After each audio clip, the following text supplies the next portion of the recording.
twajya uraza kumbabarira sinze kubijyamo cyane ngo ujye mu by'amafaranga ntajya kwicira abantu isoko ariko mu by'ukuri ukora ataha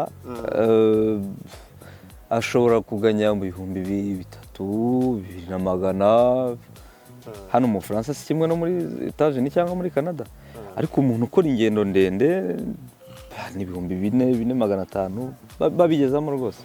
Ntabwo rero si umwuga mubi ariko ni umwuga usaba discipline, ni umwuga usaba kugira amakenga, ni umwuga usaba kwiyitaho, usaba kuruhuka cyane, ni umwuga usaba kwirinda gukoresha ibisindisha cyangwa ibiyobyabwenge ibyo byose.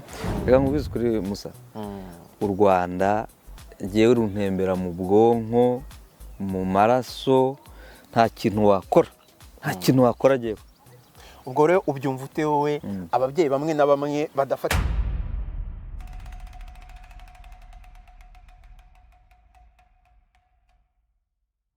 bakunzi rero ufite z'Uruhimbi podcast nongeye kubasuhuza ngeze encore une fois mu mujyi wa Lyon ntasanze umugabo mwene wacu Kayumba kuri wa bamwe muri mwakabana mu muna wanyu duhurira mu makwe duhurira mu bikorwa byinshi ari naho mpiruka kukunyuraho uretse kutambonye wowe hari ahantu wanjemye mu muhanda mu ikintu cy'inganza marumbo ntiwampa bwake daravuze ati umva Kayumba ubwo yarikesheje ntireka nkwibore ahubwo inzoga zaguca uzazibona mugabo so kagira imana n'amafaranga rero Kayumba ndagukeje cyane Musa rwose ikaze hano mu rugo ku Ruhimbi ndashimye rwose muri amahoro ku Ruhimbi tumeze neza amata akomeje kugira gitereka ariko wasemo izina ryiza Musa iyi shene yawe rwose ntabwo noroshye buriya waritekereje ute Uruhimbi Uruhimbi namaze amezi 6 nigigaho nibyo ndavuga ati niki kintu nabona gisa nanjye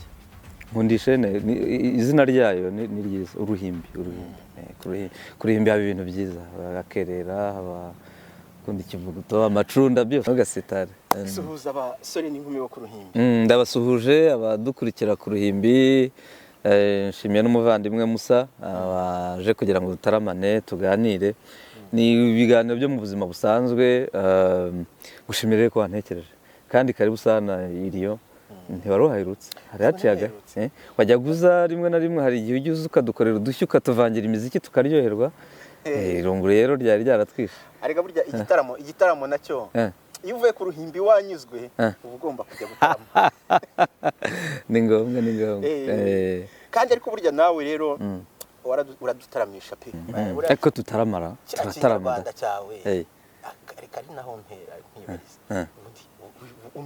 ko imyaka yawe n'ikinyarwanda uvuga bihuriye Musa imyaka kugira ngo ni mike ntabwo ari mike kandi n'ururimi twakuriyemo twavukiyemo turwigamo ariko ururimi rwacu rw'ikinyarwanda buriya ni ururimi rwiza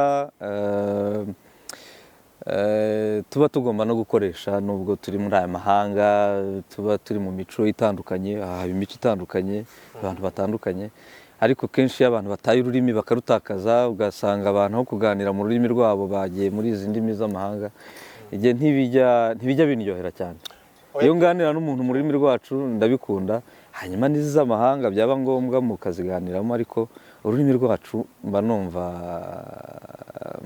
ndarugendana rungendamo ururimi umuco ni ibintu mba numva ntaba ngomba gutakaza erega burange ngiye nicyo ngukundira hanini kuko uzere bura nk'abayapani cyangwa aba bantu muri za Aziya ibihugu byose bikomeye muri za Maghreb hano hirya mu Barabu ntabwo buri uzumva bari kwivugisha ibintu bya ingi uko tuvugira ngo tugiye ngo kurovinga ngo tugiye ngo kutayininga ntabwo bavanga indimi zabo rwose uzabirebe giye biranantangaza uzi kubona umwana w'umwarabu wavukiye n'ahangaha mu Tunisia cyangwa mu Maroc abazi ururimi rwabo gakondo kakavukire kandi yaravukiye n'aha bavuga n'urufaransa neza biba byiza rero umwana ntatakara niyo agiye ku ivuko ku mizi ye ntabwo ajya gushaka umusemuzi nibyo natwe tuba tugomba gushyiramo imbaraga abo tubyara barumuna bacu bavukiye cyangwa baje ari bato gukomeza kujya tubahugurira kuvuga ikinyarwanda ntako bisa. Ese kugira ngo umenye kuvuga imisango akenshi twari tumenyereye abasaza bujuje imvi aribo bavuga imisango, bukeye mbona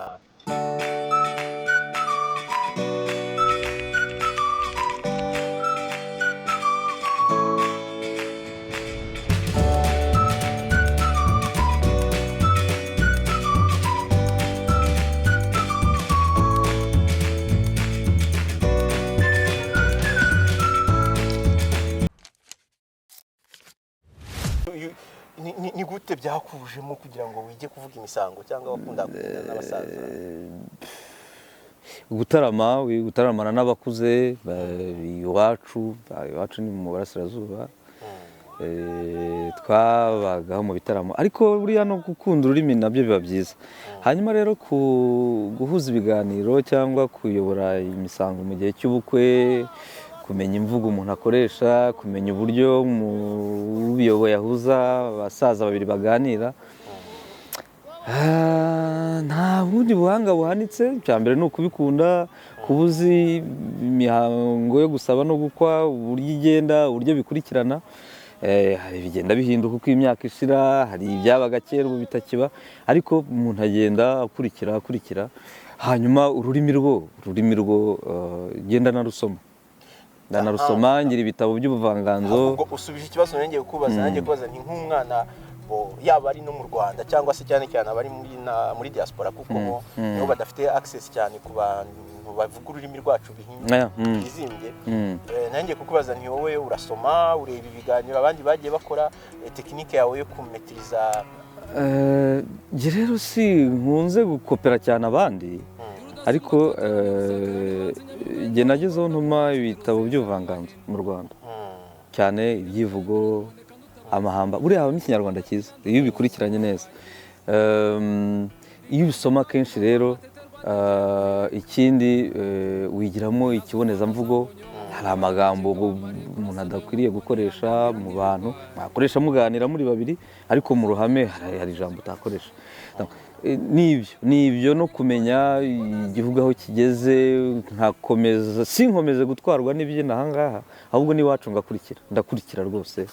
Nkareba ibitaramo byo mu Rwanda, nkakurikira kuri radiyo Rwanda ibitaramo, amakinamico buriya ndayakunda, ndakurikira. Iyo ukurikira rero ururimi ntabwo ntirugenda, kandi ugenda wunguka, wunguka wiga, bityo nta yindi tekinike ihambaye, ni ukurusoma, ni ugukunda ikibonezamvugo, ni ugusoma ibitabo by'ubuvanganzo cyane. Ururimi ruraza rwose, ugasanga inshingano baguhaye mu kuyobora ibirori, ukirinda gukoresha indimi z'abubu, amagambo y'abubu.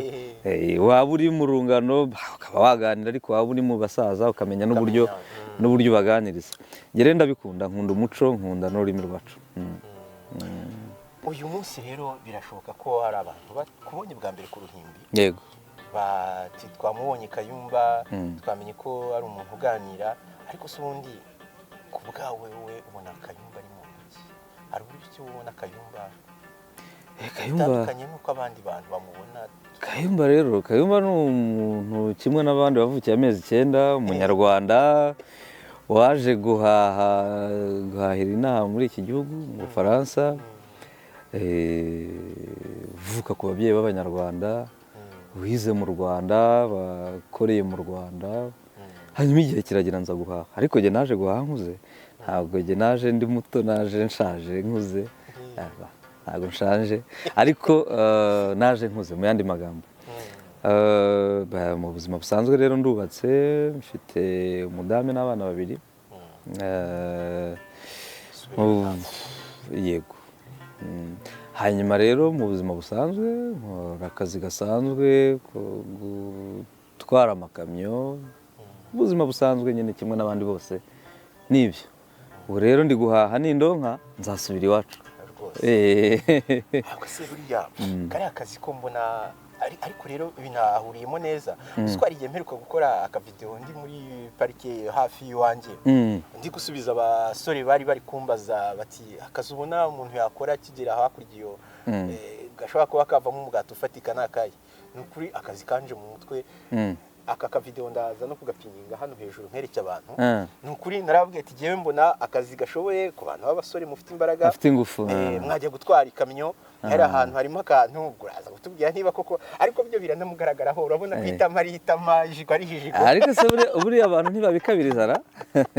Urababwira ndababwira ati cyakora muramutse muri ababyeyi, mbona nanone ababyeyi bakunze kujya mu bintu bijyanye n'ubuzima, mu buzima, muri ma maison de retraite, kwa muganga, mbona rwose igitsina gore bikunze guhura n'abagabo, ariko burya bajyamo. Ariko abagabo benshi kamemu mbona bari mu makamyo. Urumva Musa, ku kijyanye buriya no gushakisha ubuzima n'ahangaha, icyo gukora nakora iki cyampa, ni byiza kuko kujya mu bintu ukunda ni icya mbere, umetiriza, wumva wishimiye, ni kimwe, ariko ibintu byinshi byo gukora. Ntabwo umuntu yagenda ngo yifungirane mu kabogisi kamwe gusa, hari ibintu byinshi byo gukora. Ariko ku muntu ubikunda byabikora, hari uburyo bwinshi bwo kubikoramo. Njye sinyanemerana n'abantu bavuga ngo bigire amafaranga. Ntabwo njya nkunda iyo mvugo cyane, kuko njya ntekereza ko kenshi hazamo ikintu cyo gukabya, cyo gukabiriza no gushyashyariza. Hari ababikora rwose mu buryo ashobora gutangira urugendo rwe ku wa mbere akazagera ku wa gatanu cyangwa ku wa gatandatu, nibyo birashoboka. Si kimwe n'umuntu ukora ataha.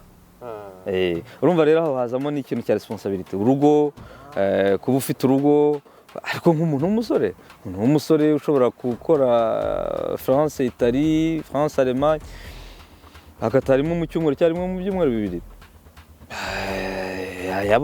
yayabona tubutse. Mu cyumweru kimwe ashobora gukuramo nk'urugundi akorera ukwezi kose, ufite nk'amamisiyo maremare cyane, cyangwa biterwa na marchandise utwaye. Uraza kumbabarira, sinze kubijyamo cyane ngo njye mu by'amafaranga, ntajya kwicira abantu isoko. Ariko mu by'ukuri ukora ataha ashobora kuganya mu bihumbi 3,000, 2,500. Hano mu Bufaransa si kimwe no muri Etats-Unis cyangwa muri Canada. Ariko umuntu ukora ingendo ndende ni ibihumbi 4,000, 4,500 babigezamo rwose. Ntabwo rero si umwuga mubi, ariko ni umwuga usaba discipline, ni umwuga usaba kugira amakenga, ni umwuga usaba kwiyitaho, usaba kuruhuka cyane, ni umwuga usaba kwirinda gukoresha ibisindisha cyangwa ibiyobyabwenge ibyo ari byo byose, kubera ko akazi ushobora gukora urugendo rw'amasaha 4 n'igice muri iyi mihanda yaha umuntu yihuta, gusaba kuba uri tayari mu mubiri no mu bwonko, mu mutwe uri gukora neza. Ariko ni akazi keza ku bantu b'abajene, ni akazi keza n'abapapa bakuze baragakora, rwose ku bantu bagakunda, ntabwo wabuza umuntu rwose cyangwa ngo umuce intege. Ariko urumva hari ibisabwa, ugomba kubusabwa iyo permis, ujya mu ishuri ukajya kwiga ibijyanye n'uwo mwuga. Ariko si ibintu bigoye, ni ibintu umuntu wese wageze mu ishuri yabasha gukora bigakunda. Ntibisaba ibintu bihanitse cyane. Ariko bisaba kuba ufite permis de conduire, bisaba kuba ufite permis de conduire, ufite catégorie C nibura, cyangwa ufite E mu Rwanda niko babyita, ariko hano babyita C. Ufite n'icyo bita FIMO. FIMO ni formation ugenda ugakora, ukiga uburyo entreprise zikora, igihe cyo kuruhuka, ukiga amategeko y'umuhanda, ukiga hygiene de vie, uko ugomba kwitwara kugira ngo akazi kawe kagende neza, n'ibindi byose. Si ibintu bigoye, iyo wumva ururimi ubasha no kurwandikamo gake, bigenda neza. Ni umwuga rero mwiza, ni umwuga mwiza umuntu ashobora gukora, ariko hari n'indi myuga myinshi abantu bafite. FIMO yitwara igihe kingana gute buriya? Niba nta cyahindutse ni ukwezi kumwe. Ni ukwezi kumwe, ariko mukiga kuva mu gitondo kugera saa 10 n'igice. Ariko ubwo haba harimo ibindi bintu byinshi, mugira amasaha yo kujya mu ishuri, mukagira nayo kujya mu muhanda, mugakora pratique. Harimo n'uburyo nka Pôle emploi cyangwa se za mission locale ku bajene ushobora guparticipa mu kugufasha cyane kwishyura permis, yaba ari kwishyura na FIMO. Icyane rwose ku bajene batuye muri ibi bihugu barabimenyereye uburyo amaformation bayafinansa, barabimenyereye rwose. Ni ibintu birakora rwose, nta mpungenge ku bantu babikunda rwose karibu, kuko igihe nabigiriyemo hari abantu barenga nka 5 rwose bansabye amakuru, mbaha amakuru kandi ubu rero baranaganya byinshi kundusha. Umuntu bo bakora amaronko ukora international cyangwa ukora national abaganya neza nk'abashaka kujya mu interim bo baganya plus. Donc no n'umwuga mwiza ariko w'amahitamo, amahitamo ushobora kumbaza ngo kuki wowe udakora izo ngendo ndende, njye ntibyakunda kuko mfite izindi nshingano, mfite urugo, mfite abana bo kwitaho bakiri bato, umudame wanjye arakora, donc bisaba rero guhuza ibyo bintu. Ariko icyo nagira ngo mvuge wenda kirenze kuri ibyo nuko icyiza cy'ibihugu tubamo umuntu aba afite plusieurs choix, ufite uburyo bwinshi bwo gutekereza muri secteur d'activité zitandukanye. Aho wajya hose nshobora kumva ibi bitakigenda cyangwa nagizemo uburwayi butandukanye nkashaka indi formation njya gukora, ubuzima bugakomeza. Arega nje muri ADN yanjye yo ku Ruhimbi nibyo njya nkunda kubwira abantu b'inshuti zanjye bankurikira ko ngira bankurikira bari nahangaha nkagira nabo mu Rwanda, nkunda kubahereza ofete inama zituma babasha gutera imbere. So nk'ibyo rero narabaganirije n'ukuri ngize amahirwe kuba duhuye ukabahereza iyo ubwo hamya ubwo ngira ngo nabo bajya kwishakira sita bari nahangaha, bakajya kuri za mission locale za Pôle emploi, bakajya kuri internet bagacukura, nuko bagize certitude ko icyo kintu kiriho, formation ziraboneka, akazi nako karaboneka évidemment, karaboneka cyane ni secteur ifunguye cyane, kandi urumva ko nibyo by'imishahara bimeze neza, surtout ku muntu ufite igihe udafite ama responsabilité.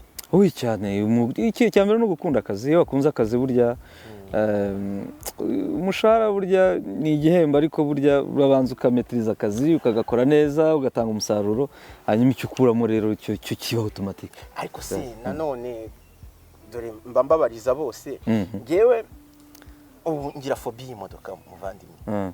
Buriya imodoka nshobora kwitwara, urabona nk'iyo nje nahangaha nkunda kwifatira train, ariko urabona nk'umuvandimwe wanjye we afata imodoka deja bamazi ukwezi ari mu modoka, yarangiza nkajya kubona je nk'iwanjye n'ubundi akongera gufata imodoka agakubita andi masaha 6 ku muhanda. Bavuga se uyu mugabo afite amaso y'amatoroshi, umutwe we ntujya unanirwa. Jewe gutwara imodoka amasaha menshi biramvuna pe. Aya biravunanye. Nibwe buriya ni sport mukora, ni meditation mukora, ni zembaraga zituma ushobora kumara amasaha 40 uri kuri vola, cyumweru kigashira ikindi kikaza. Biravunanye ariko buriya nakamenyero ni ukumenyera, burya ibintu ubamo urabimenyera, ahubwo wongereho ngo n'amajoro, kuko kenshi usanga abantu baba muri secteur ya transport, usanga abantu benshi bakora n'amajoro, kandi amajoro ngo niyahemba neza. Amajoro ni umuhanda ugendeka neza, nta bantu benshi. Urumva abantu babitangaho amakuru atandukanye. Yewe buriya njya nirinda kubyijandikamo cyane, kuko kugira ngo ntayobya abantu, ariko ni amahitamo. Ushobora guhitamo gukora amanywa, undi agahitamo gukora ijoro. Kubera iki? Biterwa na organisation. Par exemple ngiye nkora ijoro binavunanye ko gatangira saa 7 z'ijoro hagasoza midi cyangwa saa 7 z'amanywa, cyangwa na mbere yaho bitewe n'akazi ko kagenze.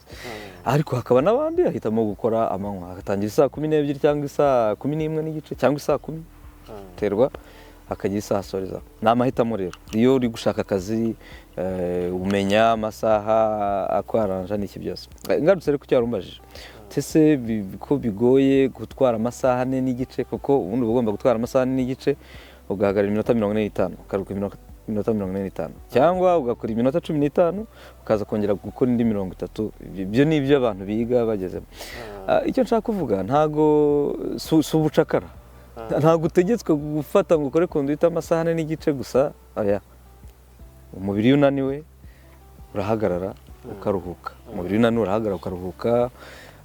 Ariko iyo ubikora kenshi, yari ubuzima bwawe bwa buri munsi, umubiri ugeraho ukabimenyera. Ariko ibivuga ni ukuri, ni ibintu bivunanye. Ariko mu byo wiga bakwigisha no kwigihe unaniwe ugomba guhagarara ukaruhuka, hanyuma ugakomeza urugendo rwawe. Ariko ni akazi kavunanye gukora ibirometero 800 cyangwa 1000 ku munsi. ntabwo ari ibintu byoroshye ariko uramenyera rero umubiri uragera umubiri ugeraho ukabimenyera ukumva n'ubuzima. Akandi kantu nanone numva nakubaza ko uyu mwuga ni kuri produit cyangwa marchandise umuntu atwara ese nabyo sinzi umuntu yigeze ambwira ko bigira impact ku cyo umuntu akuramo yenda nk'abantu batwara marchandise zisanzwe abantu bakora mu cyangwa se abantu batwara matière dangereuse ko bashobora kuba bahembwa menshi kurushaho noneho hakaza nanone n'abatwara mu tujye nk'abakora amarivrezo hano muri quartier livrezo ukora manutention tout ça. Ayo makuru niyo ariko impamvu ntaba nshaka kubijyamo cyane nuko kenshi iyo uri gushaka akazi uba uzi ibyo uzakora hanyuma niyo ukora negociation ku cyo nawe bakugomba umukoresha akugomba unegosiya nyine en fonction y'ibyo uzakora. Bityo rero nk'uko wari ubivuze nk'abantu bakora muri matière dangereuse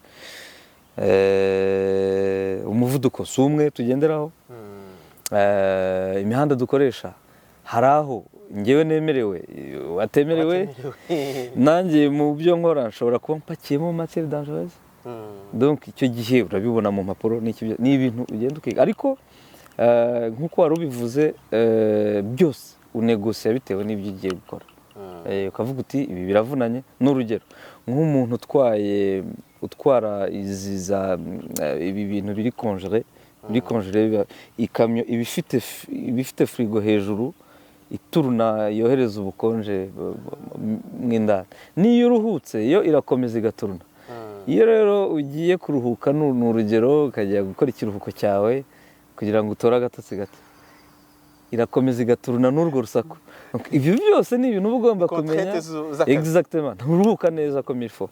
Donc ibyo byose gukora contrôle régulièrement n'iki byose ibyo byose rero uranegosiya nabyo nagiye mbona mugira cyangwa se ukabona nagiye na manutention livraison hari urivra kuri transparente ibintu ukabigeza ku mukiriya hari n'ugenda agapakira kuri entrepôt akajya gupakurura kuri entrepôt adashobora gukora kuri marchandise. Ibyo byose rero uranegosiya bigira amaprime yabyo. De toute façon bazi kuri internet barabibona hari detail nyinshi utasubiramo hari no kumenya umuhanda utemerewe kunyuramo ariko ibyo byose urabyiga barabyigisha rwose ni ibintu byoroshye ukoresha umuhanda urabimenya ariko ni nabyiza kuri isi jaruzanye rwose abantu babe motive bajye mu kazi bumva bashaka. Abanyarwanda surtout nibo tubwira cyane bari kubunebwe ndavuga ababufite bagende bakore kandi bajye bakora bibuke ko hano atari iwacu ari i Rwanda bibuke gushora iwacu. Yego rero mbwira mw'ubu buraya buriya se uterana n'abantu mugahuza mukaganira ku muco nyarwanda ubuzima bwa buri munsi imibereho uko abantu babanye mu mboni zanjye iyo urebye imibereho y'abanyarwanda batuye muri ibihugu by'uburayi reka nibande hano turi mu Bufaransa cyangwa muri iyo region ndimo njye mbona imibanire y'abanyarwanda ari nta makemwa kongeye biri mu bintu bijya bintungura cyane buriya nasanze abanyarwanda bakundana bagira ubumwe bagira ikintu cyo gushyigikirana. Ushaka kumbaza uti ubibonera he ubibona ute? Mbibonera muri gahunda zitandukanye. Reka nguhe nk'urugero wakomoje ku kintu cy'ubukwe hano iyo urebye uburyo umubyeyi washyingije cyangwa umusore cyangwa inkumi washyingiwe ubona badata umuco imihango yo gusaba gukwa kujya mu kiliziya cyangwa mu rusengero ubona ari ibintu bitaho ni ibintu bitaho. Ikindi kijya gikunda kunshimisha usanga urabona uko bakora amadekorasiyo n'iki bakora uko bashoboye nubwo turi mu mahanga bakisanisha n'iby'iwacu nubwo tutabibona ijana ariko usanga bateguye ukabona bateguye mu byo bateguye harimo ibyansi harimo igisabo ukabona imigongo ukabona bagerageje rwose kwisanisha n'iby'iwacu nubwo bitoroshye kubibona 100%. Ariko igishimisha kurusha ibindi ni ubusabane n'uwo muco gutumira kandi ugasanga ni abantu bose. Nicyo navugaga rero Musa, ku kijyanye n'imibereho mu buzima bwa rusange, ubona mu by'ukuri abanyarwanda baracyafite umuco, ubwo ndavuga nk'ababyeyi bakuze n'ababyeyi bakiri bato tugifite imbaraga, usanga umuco wacu mu by'ukuri ntago dutakara kandi ni ibintu mbona no mu banyamahanga bo mu bindi bihugu, nabo mbona ntacyo ubukwe butandukanye bw'abanyamahanga, usanga nabo umuco wabo barawuzirikana. Ariko iyo ngarutse ku by'iwacu rero, iby'iwacu byo ubona ari akarusho, abantu barasabana bagasangira, hanyuma twagera mu mbyino z'iwacu rero bikaba akarusho. Itorero ribyina, guhamiriza, twagera no mu mbyino rusange abantu bakidagadura. Muri rusange rero usanga ari ubuzima bwiza kandi ni ubuzima buryohera buri wese. Iyo abantu bahuye bagahurira mu gikorwa nk'icyo bagasabana, usanga rwose bishimishije. Ntabyera ngo hari abandi wenda bamwe na bamwe bagira ibindi bitekerezo byabo, hari n'abaza akavuga ati jyewe ngiye kwibera ahantu ibunaka rwose sinzajya mpura n'abanyarwanda, sinshaka ko babibona bene wacu. Ni amahitamo ariko nkunda kwita mabi, nita mabi kuko kominote ari abantu muvuga ururimi rumwe, nugira ibyago nibo bazagutabara, nugira ibyiza nibo bazaza kugushyigikira. Nkumva rero ari umuco abantu bakwiriye gushimangira. Nkawe ubona ari iki gituma nyine abantu banyuzamo bakeya, ntabwo ari benshi, iki gituma abantu badakunze kuba bari kumwe n'abandi bamwe na bamwe? Kandi nanone ni wowe muto umuntu yabavugutira kugira ngo bisange mu bandi? Kumenya impamvu bishobora kungora, ariko ni bya bintu navuze ngo bishobora kuba ari amahitamo mabi cyangwa ari ubushake bw'umuntu wavuga ati jyewe ngiye kwibera mu mafico ahantu ntazajya mbonana n'umuntu mwene wacu. Bishobora kuba ari amahitamo ariko jyewe ntita meza, kuko usanga uzi ko nk'umunyarwanda utuye nka Valence cyangwa utuye muri Izere n'urugero, ni haje duhana imbibi na hano, uzi ko usanga batahuka bw'ina, uzi ko tugira ibirori, tugira iminsi mikuru, yaba tuvuge umuganura, ugasanga bose baje. Icyo bibasobanura cyumva, icyo bibasobanuye ni uko tujuru kominote abakibafata nk'umuryango. Hanyuma rero abo icyo nababwira nta kirenze kubabwira ngo bajye baza basange abandi, twegerane, tuganire, dufashanye, dusabane. Buriya rero ubona ingaruka nziza zabyo iyo hari uwagize ibyago. Ni urugero hano nko muri Lyon, hano tugira umuco mwiza wo gutabarana ku rwego ruhambaye. Musa, sinzi niba ufiteho amakuru, ariko rwose mumeze nk'abantu b'inyamirambo. Icyo bambwiye uzabirebe neza, uzakurikirane. Hano dufite kominote rwose pe, iri smart, kuko umuntu wagize ibyago hano baratabara pe ku rwego udashobora kumwe. Umuntu wagize ibirori urabizi, ujya uza mu birori. Kiriya rero ni ikikwereka ko abanyarwanda bumvise bazi agaciro ko kubana no kubana neza. Ari abantu babana baryana, wajya uhamagara ntihagire ukwita. Buriya njye biri no mu bintu byatumye mfata umwanzuro wo kujya gucuranga, kuko nageze ino njya mu bintu mvanja mu mashuri yanjye, mba muri community cyane y'abazungu, ariko nkajya numva mfite. Nawe wagiye ugaruka gahoro nkajya numva mfite iyo nyota. Nawe uri muri babandi bagiye hariya hirya. Nkajya numva mfite inyota ufite yo kuba hamwe n'abandi. Noneho ariko ntekereza ko mu gihe cyanyu bitari byoroshye nanone. Hari hataraba abanyarwanda benshi cyane bagiye baza mu bihe bya, hari icyo kintu cy'uko abanyarwanda bari bahari, ariko njyewe noneho njye personnellement narumva njye naje ntameze nk'abandi, nza niga n'ibintu abandi bakiga. Abandi bari kwiga finance, bari kwiga droit, bari kwiga gutwara amakamyo, njye kwiga cinema, ku buryo ofete n'abantu twahuraga abanyarwanda barambwira ati se uyu musore afite ikihe kibazo. Byari bigoye kugira ngo umuntu yumve ibyo ndimo. Puis uko ngenda nkura, ngenda numva ufite identité yanjye. Urabona u Rwanda ufite hari ikintu muri njyewe nisobanuriye. Hari u Rwanda comme un pays, nk'igihugu tu vois hariya ubuso ubutaka ubutaka babutuye voilà ariko haba n'u Rwanda Noneho rudutemberamo hakaba- hano exact. Icyo rero nicyo mu gifaransa Rwanda bita la nation exactement buriya rero nation irenga n'imbibi z'igihugu ikintu gikomeye cyane musa ni ikintu gikomeye cyane ni ikintu gikomeye umuntu utaracyumva bishobora kugora ariko u Rwanda rufashe nk'igihugu ubutaka nk'ubwizukuri ngenda avuga u Rwanda comme nation umuntu uko yatekereza kose ngira ngo u Rwanda ufite ni entité idahinduka u Rwanda tuzapfa twese ariko u Rwanda ruzahoraho warutuka wazana ikomporo ukarusenya ndakubwiza ko u Rwanda ruzahoraho hazasenyuka le pays yitwa u Rwanda ariko la nation ntabwo izagira ko twarusanze u Rwanda tuzarusiga n'abandi barusange iteka n'iteka ku gihe tutazi nk'uriya muhungu wawe yavukiye muri maternité ndarumutongera rwose uko bwije n'uko bukeye reka nkubwize kuri Musa u Rwanda ngewe runtembera mu bwonko mu maraso nta kintu wakora ngewe ubwo rero ubyumva ute wowe ababyeyi bamwe na bamwe badafata igihe cyo gutongera abana babo ndavuga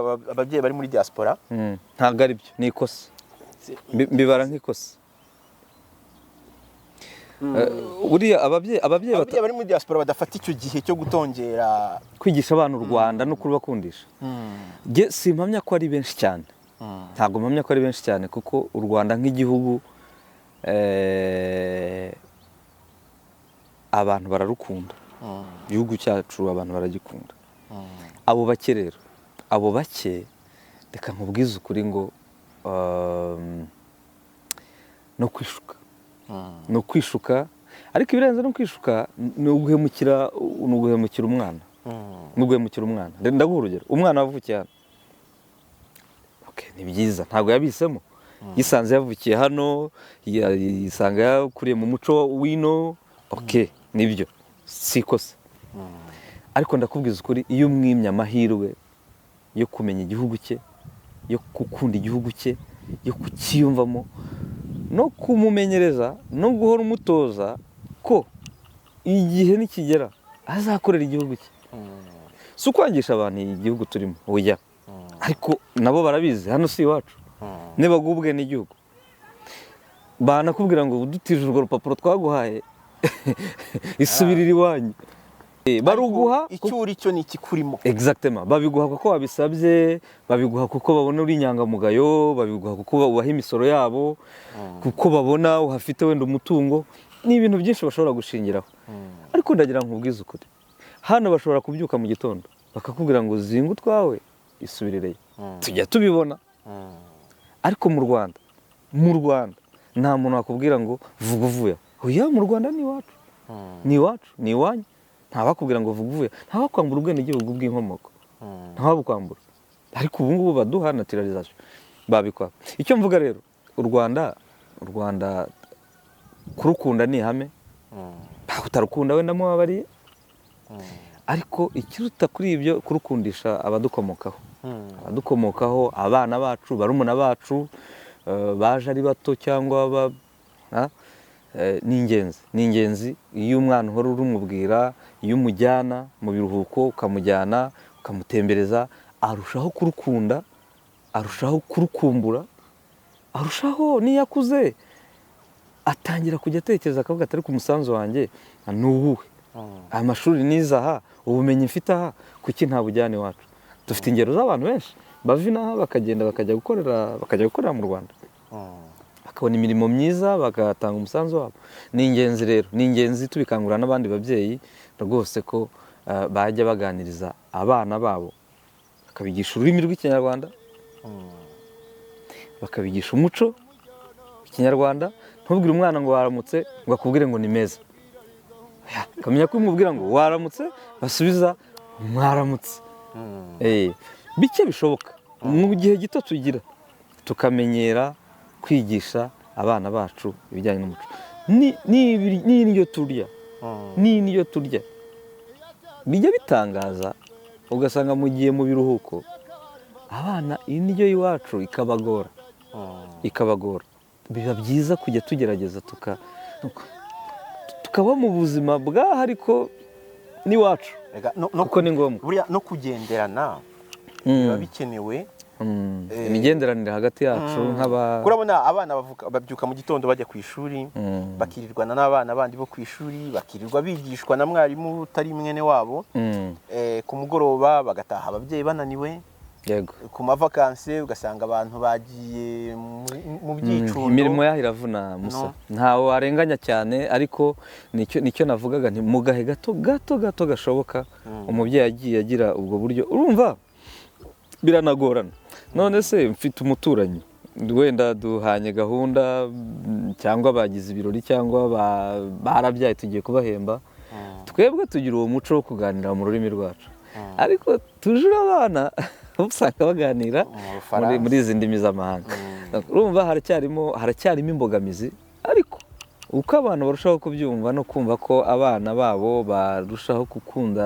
ururimi rwacu no gukunda umuco wacu bizajya bigenda bifata. Wowe ubona byiyubashye ko mu miryango tuganiriza indimi z'amahanga kuko urabona n'abantu bakuru njye ni ibintu nagiye ndomarika cyane kamwe murabona imyaka maze inahangaha niyo nsobwe mu kinyarwanda nyine sinzi nuko mba ndangaye no kuvuga abantu tuvanga indimi n'iki byose ubwo n'ubu nabyita ngo iki se ni influence y'aha hantu turi ubuzima bwaha buradutwaza igitugu umuco waho uradusunika niko bimeze ibyo byo hari aho utabihungira kuvuga umuntu abivanga ariko icyo nemera ni ukuba mu mutwe wawe ubizi neza kuko ururimi rwawe ari ururimi rwawe hanyuma ibi professionnel ku kazi ntabwo uzajyana ikinyarwanda birumvikana ntabwo uzavugana n'abakorege mu rurimi rw'iwanyu kuko ntibarwumva muvugana ku rurimi mwumvikana ariko icyo wari uvuze ababyeyi muhuje umuco muhuje ururimi muhuje ubunyarwanda kuba mwateranye ugasanga muri kuganira mu rurimi rw'amahanga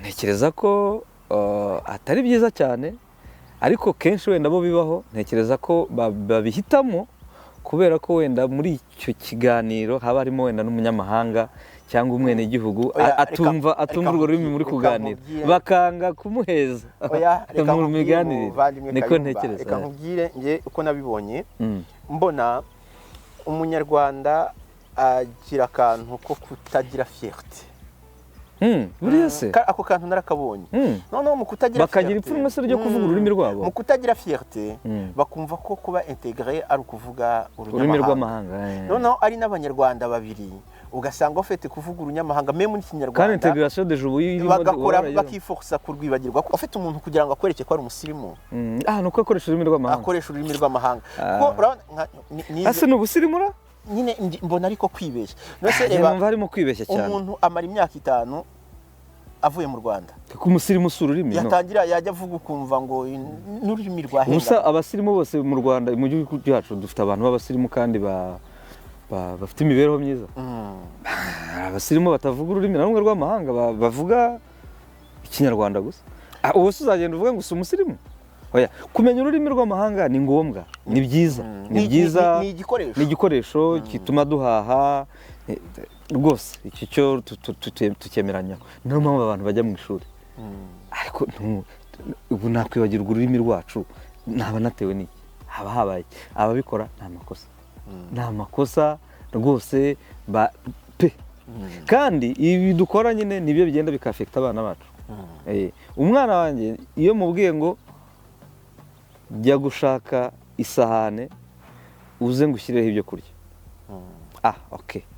arumva ibyo mubwiye wenda kumusubiza bimugore ariko yumvise icyo namubwiye gahoro gahoro rero urugero nk'umwana wanjye mukuru arumva ariko wenda kuvuga bikaba byamugora bimwe na bimwe ariko ndakubwiza ukuri ujye ufata buri munsi ukamwigisha amagambo abiri sibyo imyenda iyo umubwiye ngo ugenda wambara inkweto tugenda ntakeneye umusemuzi inkweto z'icyo ari cyo zana igikombe nguha amata barayazi inyama barabizi jewe niyo bambwiye barambwira ngo turashaka kurya nyanya okay ntacyo bitwaye ariko gahoro gahoro umwana rero iyo akura hari amagambo amwe n'amwe ikindi kandi kubajyana kenshi mu gihugu tukaba bagifite amahirwe yo kuba bagifite ba nyirakuru yewe bafite amahirwe ab'iwanjye bafite nyirakuru gifite imbaraga kariya gahena ko ni ingenzi ariko ubusirimu si ukuvuga ururimi rw'amahanga ururimi ni igikoresho ushobora gukoresha uhaha cyangwa igihe uri mu banyamahanga ukabasha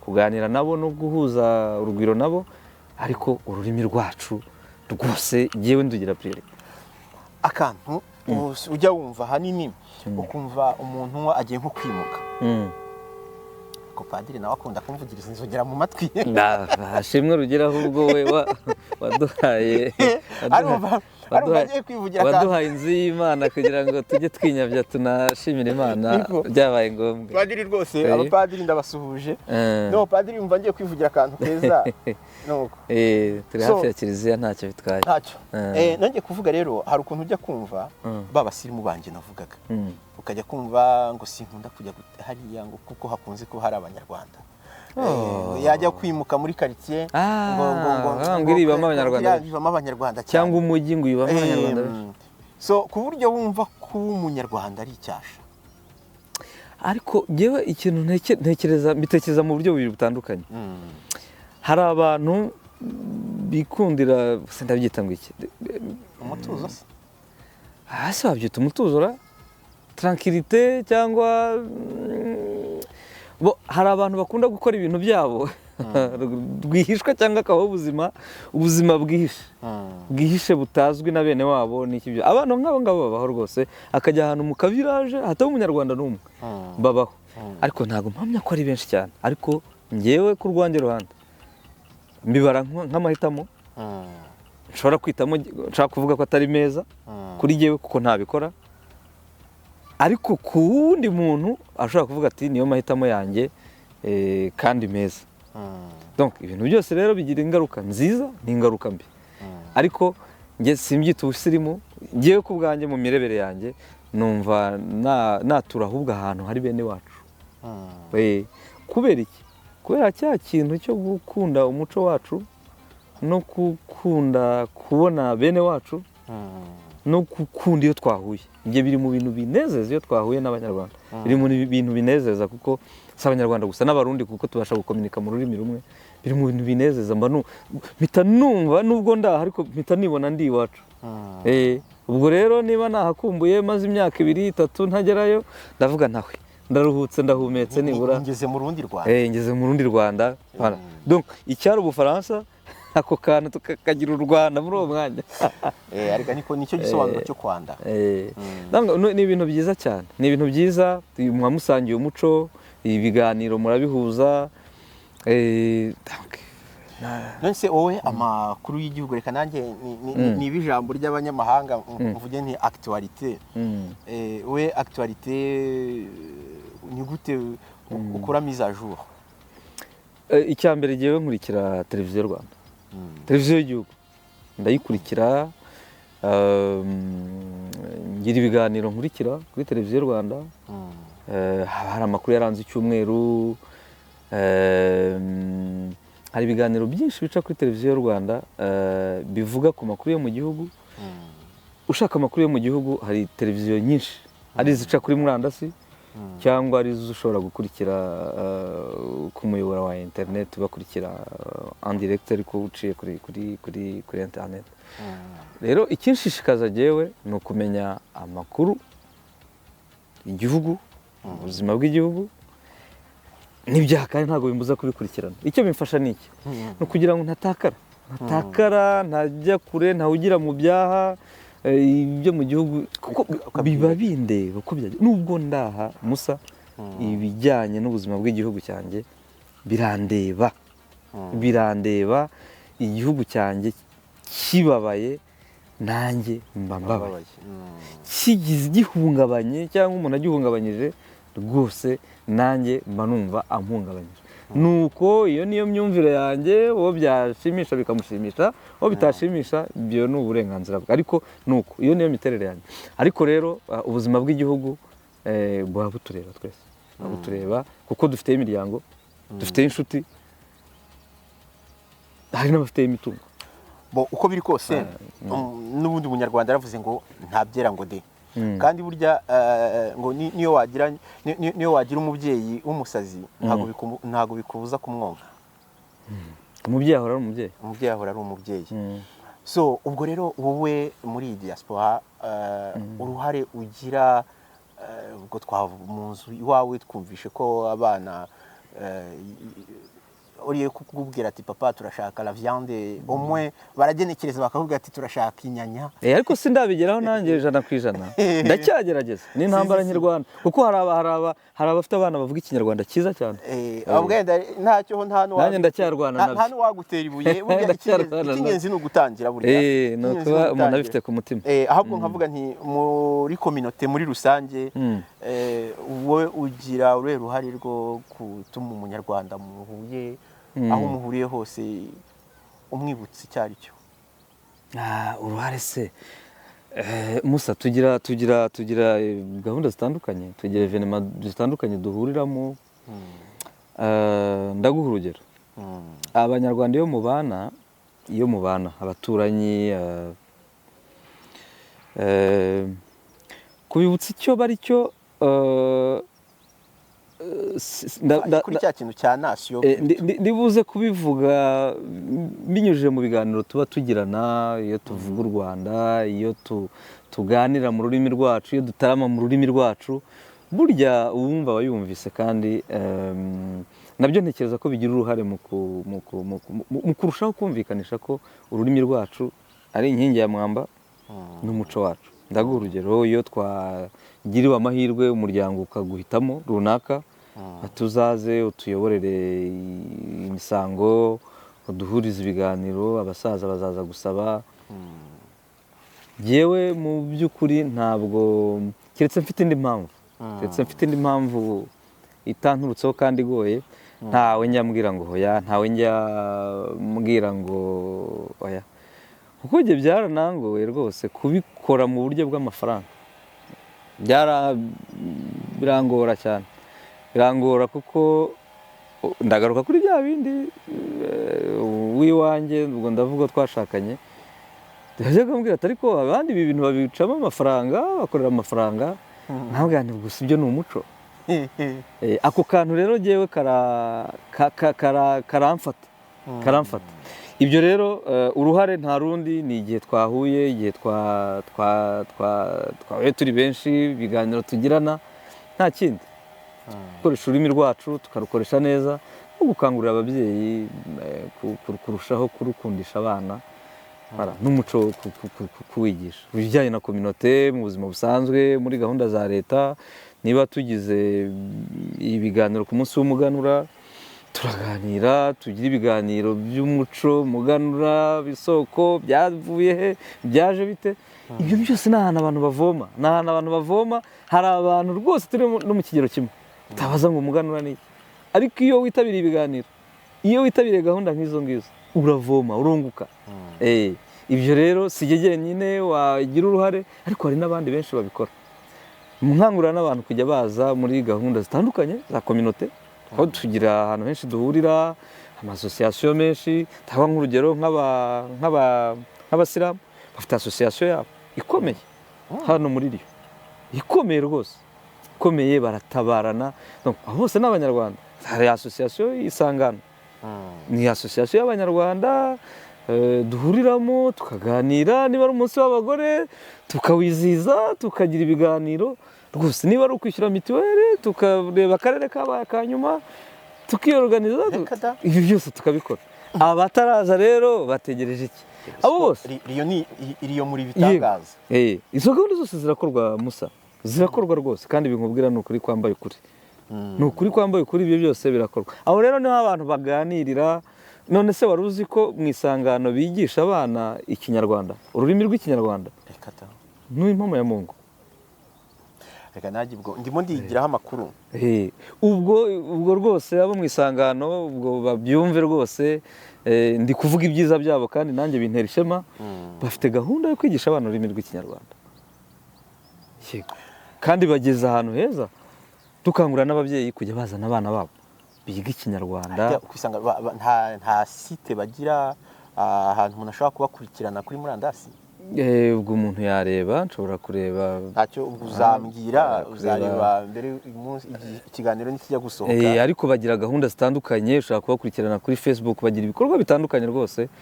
Ni rwose na association ihuza abanyarwanda, harimo abato, harimo abakuze, rwose abantu baze turusheho komatana tubumwe n'igihugu cyacu. Muri Riyo nta matorero mugira byina by'umuco wa cyane rwose, amaklub abajene bahuriramo cyane. Hano dufite itorero ribyina, n'Isangano bafite itorero ryitwa Bahuje, babyina Kinyarwanda. Uzababona muri gahunda zitandukanye, uzababona mu bukwe, baratumirwa bagaseruka.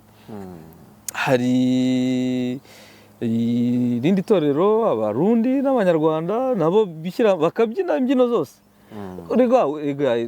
Musa, twebwe igihugu cyacu nta gushakisha, kigomba kutugendamo mu maraso, mu misokoro no mu bwonko n'umuco wacu. Ngo mugera rwose n'ahantu abantu bajya kurya utubroshete twokeje Kinyarwanda, ukagira utubari abantu banywa mu kabyeri, amasoko ahantu bajya kugura ibijumba, ibitoki n'ibishyimbo. Kimwe n'ahandi hose no mu yindi mijyi ntekereza ko bishobora kuba bihari. Ariko Riyo bishoboke ko abantu baregerana cyane kurusha ahandi. Nkurikije uko mbibona, nkurikije experience yo mu yindi mijyi cyane, ntago mbimetiriza cyane kuko ntabayeyo. Ariko nkurikije n'abo tuganira bavuye mu yindi mijyi, ubona umujyi wa Riyo ni umujyi n'abantu bagerageza kwegerana, ubona bakundana, ubona batagira ivangura. Ntacyo ndakibona icyo kintu ngo mbone ni abantu babanye mu ivangura, ngo sindakibona. icyo kintu kinabaye umuntu ashobora kuba abana nacyo mu mutima we, umuntu atakizi. Ariko aho ngenda, abo dusangira, abo dusabana, effectivement icyo kintu nicyo nifuza. Kandi ni ikintu cyiza, ni ikintu cyiza cyane gikomeye buriya abantu bagomba no kujya bakomeraho. Ubibona iyo watumiye ubukwe, nta muntu ureba izuru ry'undi, ubona ari umwe. Hanyuma ibijyanye n'imyumvire n'imyemerere n'ibyo umuntu yemera n'iki, ibyo umuntu yabireba ku ruhande rwawe. Ariko mu buzima busanzwe bw'imibanire rwose usanga babanye neza. Nicyo nkundira Abariyone buriya, ni ikintu cyiza cyane, cyiza cyane. Kuko icyo kintu narakiromaritse, ariko baranakimbwiye n'abantu kuko ngenda nyura mu mijyi itandukanye. Babibonye bambwira ako kantu rwose ko gutinyana, kuko hari imijyi Abanyarwanda batinyana cyane rwose. Batinyana ngo aka kabari ngo ntiwajyamo, ngo akakureba abakunda ibisembuye, iki ngiki kimeze gutya n'akangaka, ugasanga ufite bakigendera mu ndorerwamo y'amoko n'amacakubiri, ibintu by'umwanda binuka biriya. Nta reka nkubwize ukuri Musa, isi tugezemo, ngewe ngirira impuhwe umuntu ubaho muri ubwo buzima. Ngira impuhwe umuntu ubaho muri ubwo buzima. Umunyarwanda, reba igihugu cyacu amateka cyanyuzemo ashaririye, ukimukana iyo nyonjo ikakugeza nanga. Uwo muntu aba ari umutindo wo kubabarira. Icyo mbikundira, simpamya ko ari benshi cyane nkano muri Riyo. Ngewe mu by'ukuri ngewe mbikubonyeho, nkabikubonaho, naguhunga, nta hantu wazongera kumva, ntabwo twazasangira, kuko ni ibintu bibi cyane, ni ibintu bibi cyane. Amahirwe tugira muri Riyo ntaho ndabibona, ntaho ndabona, nta naho ndabyumva ngo numve ngo Umunyarwanda wenda ufite akabari ngo bavuge bati sindi umufana waho, ujyayo n'iki byose. Ariko amakuru abantu turaganira, ngo nguriya ngo ni iki, ngo sinajya hariya, ngo uyu ngo umucuruzi ngo ni iki, ngo sinajyayo, ngo hariya, ngo ahubwo ngo n'urusenda sinajya kurugurayo. Hakuna, ntabwo ibyo bintu ndabibona. Ariko urumva ni ikintu cyiza, ni isomo ryiza. Nibura n'abantu dutuye muri iyi mijyi n'abandi batuye mu yindi mijyi bumva ururimi rw'Ikinyarwanda, ni ukuri pe, ni ukuri abantu bimike indangagaciro y'ubumwe, ubumwe buraryoha, bimike urukundo mu mitima yabo. Waba hari ibyo utemera, ibyo ureka kubyemera ku giti cyawe, ntawe ubiguhatiye, ariko urebe umunyarwanda nka mugenzi wawe, urebe umunyarwanda nka mukuru wawe, nka mushiki wawe, urumve ko muri umwe, musangiye igihugu. Akaba n'umuntu cyatuma umurobwa kukindamirana, ntacyo njye mbona. Turabemera Imana twese, ntacyo njye mbona, kandi n'umuco wacu ntabwo ibyo ngibyo rwose byemera. Turatuza tuza gukundana, dutoza gushyigikira, nta kintu kirabura umuntu yagukorera ngo ntwambure. Ariko tugarutse ku cyo wavugaga Musa, ni ingenzi cyane kominote yacu aho ikagera y'Abanyarwanda ko iki kintu ubumwe ni inkingi ikomeye, urukundo ni inkingi ikomeye, gufatanya ni inkingi ikomeye, biri mu ndangagaciro zacu. Ubumwe biri mu ndangagaciro zacu nk'Abanyarwanda. Usibye ko no kuba duhuje ururimi, ariko uzi ko no mu ndirimbo yubahiriza igihugu ibyo birimo. Umuco dusangiye uraturanga, umuco uraturanga aho turi, ururimi rwacu ruraduhuza. Rero bije mu rwango waba ugiye kubivanga, abagiye kwivanga rwose. Abakiba muri ibyo, abakirwana n'izo ntambara, hari intambara burya warwana ukazagwa ruhabo rwose utasatse, kandi ukabye buriya kushishanya. Muri bihugu byose habamo habamo ingisi, hakabamo n'abandi. Abo bantu rubanda rwa Gitega, abo bantu babana batandukanye. Mu by'ukuri nemera ko abapolitiki bihanganye, nyine ibihanganye ni nk'ibimasa ni ibitekerezo bibiri bihangana, igitsinze kigaca. Iyo byabaye ngombwa ko banakurana, Trump ntari kusimbagurikana n'Abanya-Iran bari mu nkundura ntiwareba. So natwe rero byaba sigare bura Faransa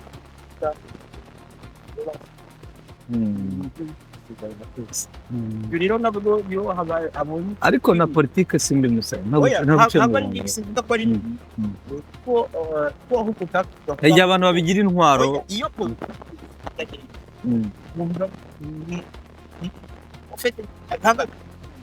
ariko abantu bajya bakurikira ibintu byiza. Ariko noneho iyo bigeze kuri cya gihugu cya gatatu cyitwa umuturage, umuturage rero ameze nk'umufana muri stade. Burase politiki yaraho yayihungiraho, ni nenda kuvuga bo politiki n'ubuzima busanzwe. Umuturage ameze nk'umufana uri muri stade. None se uri gufana Paris Saint-Germain, ibikorwa remezo ni gahunda reba uri muri stade. Ari kuba match ya Paris Saint-Germain na match ya Montpellier cyangwa Team. Team ufana niyo yari gutsinda. Ntabwo usohoka muri stade. Aho ngaho nyine ukababara ko timu yawe yatsinzwe, ariko uri muri stade. Kareba n'icyatumye babatsinda. Voilà. Mais uba ufite iyo place yawe warayigize. Ufite kwibura njye n'ibya nyinise la nation. Nuvuga ngo uri umuturage urakunda icyo gihugu ni wani. Iyo nation ikugendamo. Et puis nko muri ya match navugaga kipe yawe yatsinda itatsindwa ntibihindura uburi. Ariko icyo nemera kubyo uvuga ndemeranya nawe Musa. Ntago ndi umunyapolitike, nta nubwo njyamo cyane, ariko abantu bakumva politike nk'ikintu kibi. Burya abantu bajye banabyumva, politike n'ubuzima busanzwe, ni imibereho y'abantu, imibereho y'abaturage. Nta gahunda n'imwe ya leta leta ikora ibi bitari muri politike, kandi icyo leta cyose ikoze ibivuza ku muturage. Icyo njyewe nemera ni ukudakurikira ibintu bibi, politike mbi, politike zihamagarira abantu kwangana. Abantu bajye bazamagana rwose pe. Sinzi niba uzabikata cyangwa uzabinyuzaho, ariko pe ni ukuri kwambaye ukuri. Musa, umuntu ukwirakwiza politike y'urwango, umuntu ubibamo abantu amacakubiri, umuntu ukigendera mu ndorerwamo y'amoko, ntabwo ari politike. Ntaho ndayibona rwose. Nta ibindi abantu baragerageza bakabeshya bakagira gute, ariko abantu be kwica abantu babangiza, mboneraho no kubwira ababyeyi babibamo abana babo bakiri bato ibintu bibi bibangiza, bibangisha igihugu, ntabwo ari byo. Niba igihugu wowe ufite icyo wagikoreye cyangwa ufite icyo upfa nacyo, urumva ntabwo umwana wawe agomba kuba victime. Njye niyo myumvire yanjye, kuko ejo uzagenda ariko umwana wawe se nasigara waramubijyemo ibyo bintu, amahirwe menshi uzamubuza. Igihugu cyacu gifite politike nyinshi, nicyo mvuga rero. Ntabwo politike ivuga ibyiza iba ari nziza, ko politike ivuga ibibi, itoza abantu kwicana, biteye isoni. Niyo ubibonye ku mbuga nkoranyambaga, ku mazo sosiyo atandukanye, abantu banyuzaho ibintu by'ibitakaragasa rwose, kibona mu bwoko, ariko uribaza kuba muri abantu 10 ugatangira urumva uwo muruho umuntu aba yikoreye. Reka nanjye ndabe Je mbyita umuruho, mbyita umuruho. kandi n'ubwambere usije nkingi ibanza nyaboze hano ku Jya nkurikira ibiganiro byawe, ntabwo ujya ujya mu bintu biri ibi si ibintu biri politike, ni ibyo mu buzima busanzwe, ni ubuzima busanzwe. Reka nanjye kugira akantu nemera ko ushobora kuba umuturage, ndavuga ushobora kuba ufite imitekerereze ya politiki, Yego, uri n'umunyapolitiki. iyo ukora politike Jewe ushobora no kutemera politiki iri ariko none bakaza gutanga akarite abanyarwanda.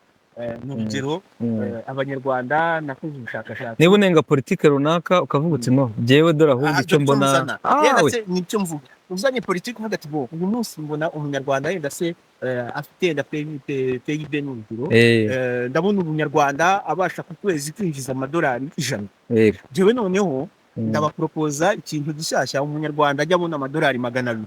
Iyi politike nayishyigikiye.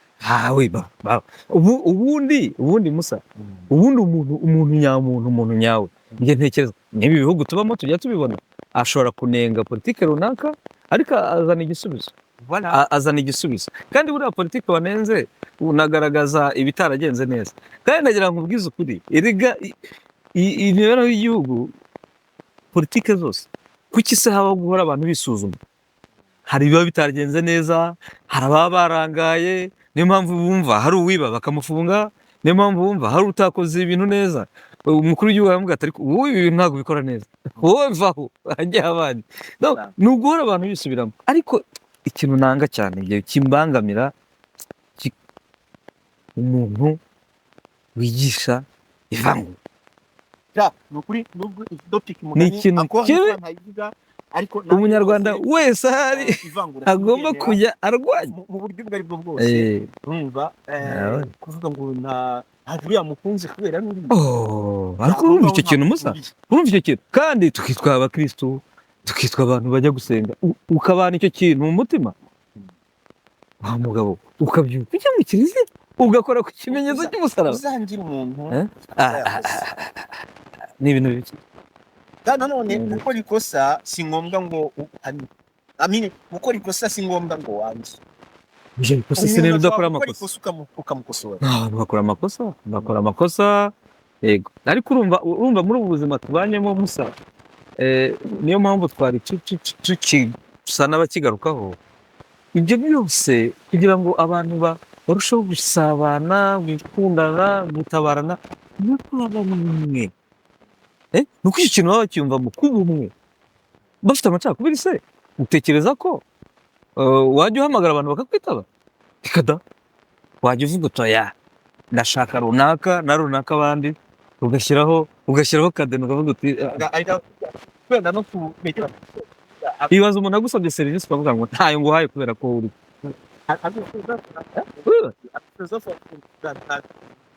aba muri twe. Afite ijambo dualité ni uguhangana. Afite iyo yitwa ego kuba no hatangiye kuza n'ikintu cyo guhangana. Nibyo twatangiye kwemera shitani. Twamuhaye icyuho rwose kugira ngo habayeho abantu babaye ihangana.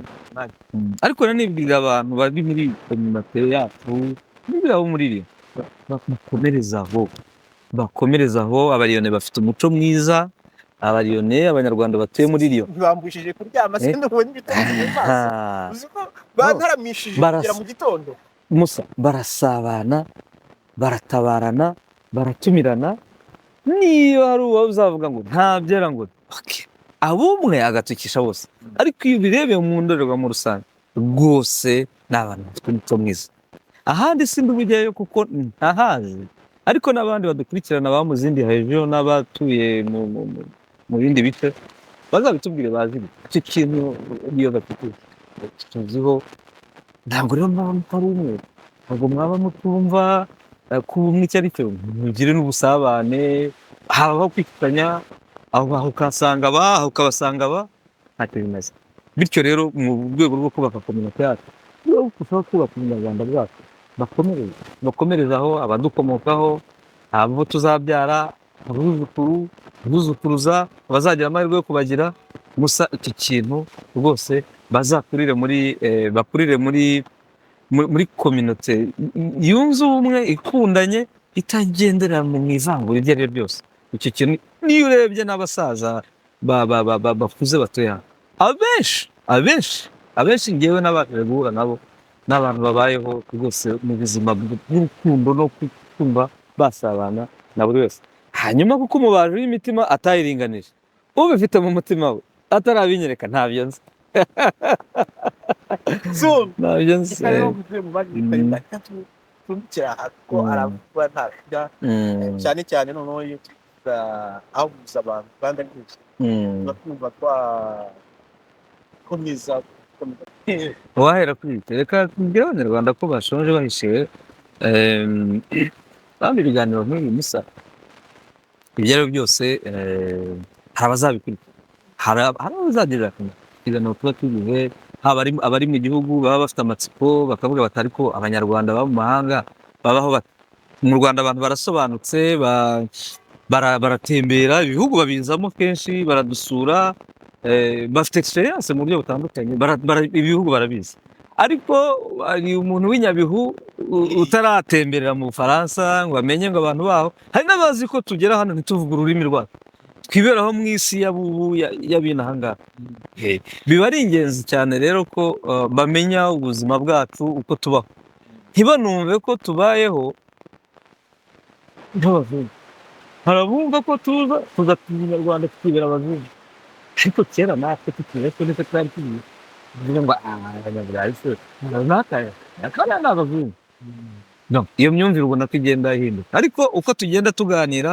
uko tugenda tugira ibiganiro ku mahirwe tugize atandukanye binyuze kuri uyu muyoboro wawe w'uruhimbi ku kiganiro nk'iki abazagikurikira hari icyo bazunguka ubuzima tubamo umunsi w'umuntu umeze ute ese ubuzima tubamo tubuhuza dute n'ubw'urugo no guhuza urugwiro tugafata isaha cyangwa abiri hari n'abatazi ko tugira tukanga kujya kwikorera iyo karito batureka duhure twibutse ko muri twe ari amaraso tugifite ubunyarwanda tukidutemberamo ni ikintu cy'ingenzi rero nkomeje ku cyo wari uvuze rero natwe twasanze ari bwo buryo bwiza bwo kujya tuganiriza abantu dushinga umuyoboro wa YouTube abantu mu gihe kitarambiranye rwose bazawubona witwa Rwanda 360 uwo mubare hari igihe abantu bazabibaza 360 kimutahisemo 10 mutashyizeho 250 mugahitamo 360 ariko twebwe tuzibanda ku mateka y'u Rwanda ubuzima bw'igihugu imibereho y'u Rwanda amateka ubumwe bw'abanyarwanda kuganira kugira ibiganiro kuri jenoside yakorewe abatutsi kurwanya ingengabitekerezo yayo aho iva ikagera kuko nibyo bintu bishimangira bwa bumwe navugaga bwacu iyo mvuze rero umubare 360 ni ugukora mu nguni zose iyo ukoze uruziga wogeye mu nguni zose ntacyo tuzasiga gifitiye buri nkingi y'ibiganiro by'ubukungu yego donc tuzagira ibyo biganiro twaganiriza abari mu Rwanda ku ngingo zimwe na zimwe tuzajya dushaka abantu b'inararibonye bazi batuganirize tuzajya dushaka abasaza bakuze bazi umuco nyarwanda dutarame dushaka ababyina gakondo tuganire tuzagira ingingo nyinshi zitandukanye ariko by'umwihariko hari n'urubyiruko batumva ururimi rwacu ku kigero gihagije, bakeneye nabo ibiganiro bisa n'ibi ariko mu rurimi bumva bakoresha cyane bisangamo rw'igifaransa. Abo nabo bashonje babishiba, bazajya bagira ibyo biganiro, bazajya babibona, tuzatugerageza tubihuze kugira ngo buri wese yibonemo. Abantu rero batuye muri Rio rwose n'abandi bifuza kujya batugana kugira ngo tuganire, twungurane ibitekerezo cyane biganisha ku buzima bw'igihugu cyacu, ku bunyarwanda bwacu rwose, reka mvuge ngo bazajya baba bahawe ikaze rwose kuri uwo muyoboro. Hanyuma nawe rero ngukeze kubinyibukira kandi ngukeze kuzaba umwe mu kumenyekanisha ibi bikorwa byacu n'uyu muyoboro tugiye gutangira. Siko buriya mfata gahunda y'ubuzima nuko twigeze tuvugana umwaka wari ushize. Wagize izo nzozi? Umwaka wari ushize tuvuganye n'ibya ko mushinga, tuvugana kuri uwo mushinga. Noneho nibwo navuze ariko rero uyu mugabo wamuhamagara nkamubazaho wamukingiye twivugira ibintu n'ibindi, numvukanyijemo, narabwiye ati narabitangiye rwose, numvaga kubisema production igeze kure. Ubwo rero mfite umuvandimwe witwa Ivan dukorana, gusuhuje cyane. Ivan ni umupapa mwiza, umupapa ukunda Imana w'inyangamugayo, tuzajya dufatanya muri ibyo, ariko n'abandi kuko nta mupaka tuzashyiraho, buri wese tuzajya dufatanya. Ubwo rero yewe iyo mbonye abantu bazima nkunda kubiyegereza kugira ngo dutange ibintu bizima. Nawe ubutaha tuzagutumira ngo kandi rwose ndayakira. Tuzagutumira. So rero buriya maze kumenya ko ibintu byabaye ko ugiye gutangira umushinga, niho nafashe icyemezo kuza muri iyo mvuga nti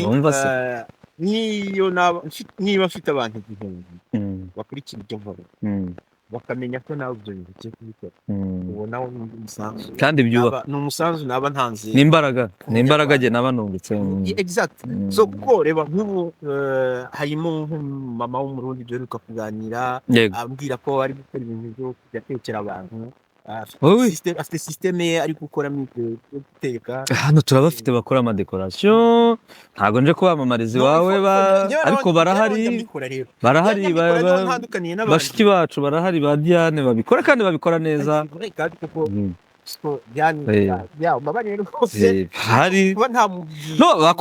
Bakora ibintu byiza, bakora ibintu byiza, nta soni biduteye kandi baradufasha nka kominote, batekera abantu mu bukwe, bafasha abantu kubaho ubuzima bwiza. Urumva rero harimo ikiganiro mperuka gukora irire cy'umugabo witwa Manuel ufite antropo, ku buryo nawe rwose ushaka gucuruza ibiribwa wajya ugenda ukarangura, afite detail uzajya nacyo kiganiro nacyo ndaza kugishyira hari abantu bazi kukireba cyane. Hari umusore witwa Bombastique duheruka guhura, ndamuzi ukora ibintu byo gufotora mukamera, nawe twarahuye ku kiganiro. Hari abandi bagabo bantera inkunga mu bitekerezo, harimo umugabo ufite societe yitwa Ntumayo, kandi ndayizi Ntumayo boss wayo ni inshuti yanjye cyane. Nawe afite ndigira nabona umwanya tuzakora ikiganiro. Hano muri Rio hari abanyarwanda bakora ibintu. Wabaye hano muri Rio nawe umudesigner wamuzi, wari umu DJ d'ailleurs, yitwa Fabrice. Yarademenaje ntacyo muri Rio. Tugiye hafi gatoya. Ufite dreadlocks. Ni umusore ukeye usa neza cyane. Uyu mujyi ni munini, abantu bose hari igihe ushobora kutabamenya. Ni umudesigner, abo bose mvuga. Ariko Musa, bangira ngo ufite nicyo wavugaga, izi mbuga nkoranyambaga, igihe nta nubwo mbikora mu buryo bwo kujya mbona amafaranga, siyo ntabwo ariyo objectif principal, ariko kuzikoresha mu buryo bwiza, abantu bakanyuzaho ibitekerezo byabo kandi byubaka, kuko bitubaka ntago umuntu nk'uwo ntiwamuha uwo mwanya. Niyo mpamvu rero ibu ukoze kuza tukaganira tugasangira experience ni ikintu gikomeye. Hanyuma rero ubwo abantu bawe bose reka mbabwire ngo karibu sana kuri Rwanda Rwanda 360. 360 uko biri kose ngewe buriya ni ukuvuga ngo umutima wanjye uri ku kintu cyitwa diaspora ntabwo ari Exactement.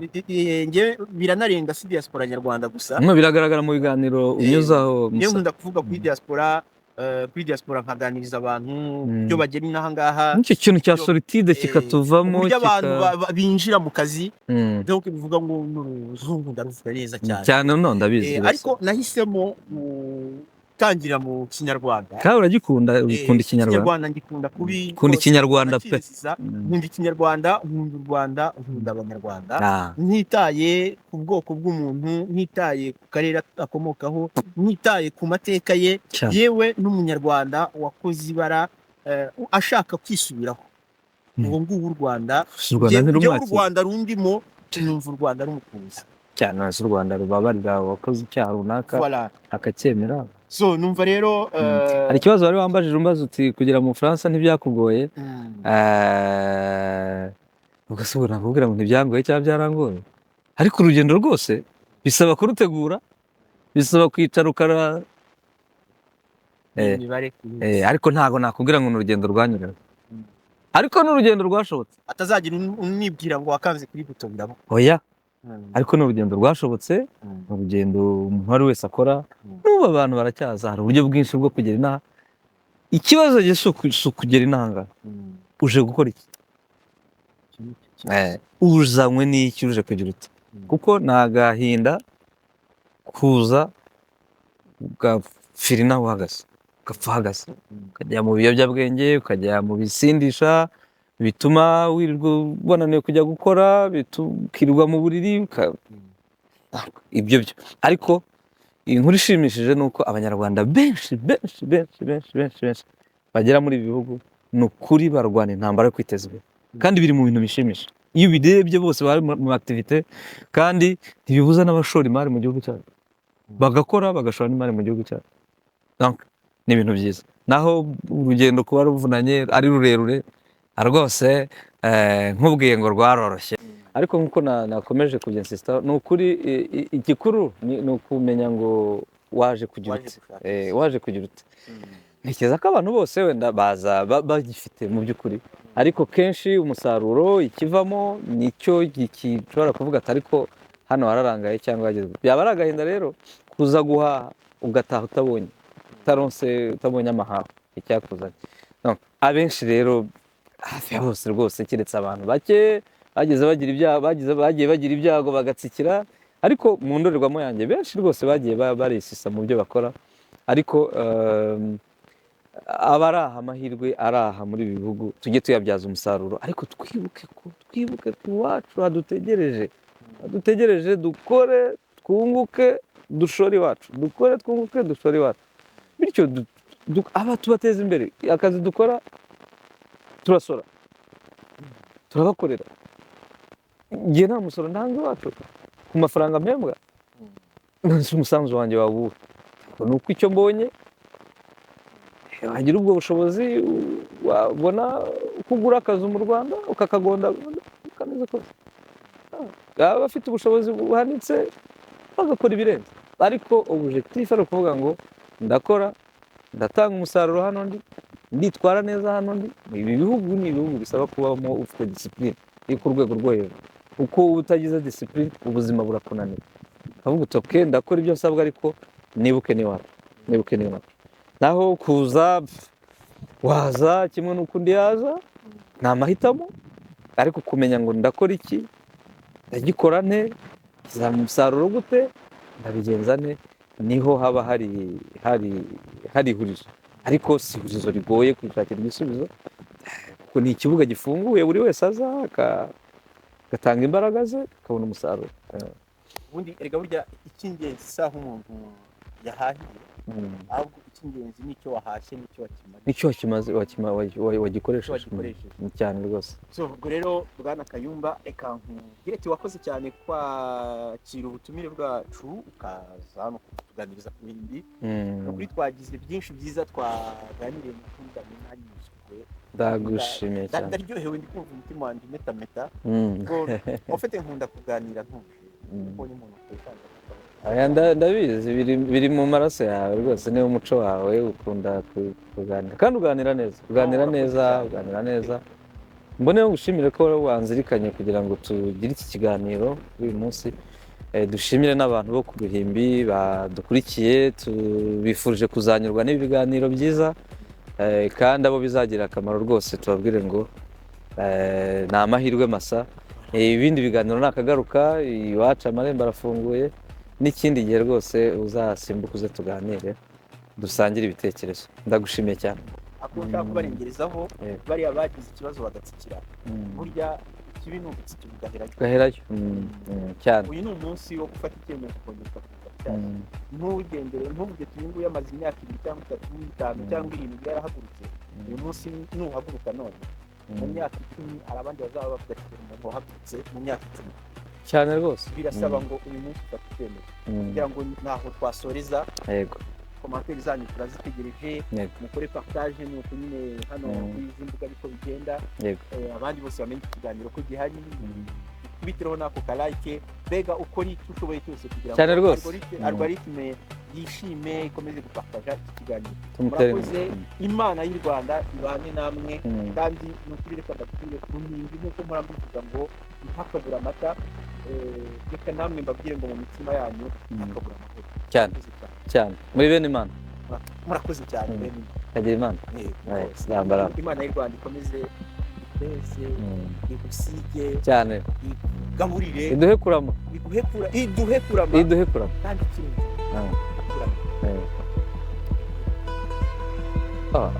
urakoze cyane.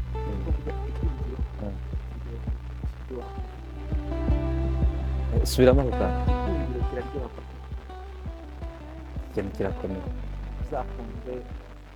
Unyatuyeho gukunda byo biba mu maraso, biba mu muntu. Ndabyakiriye. Ntabwo wakwitwa Kayumba udafite ararekwa ntashize. Kagira Imana.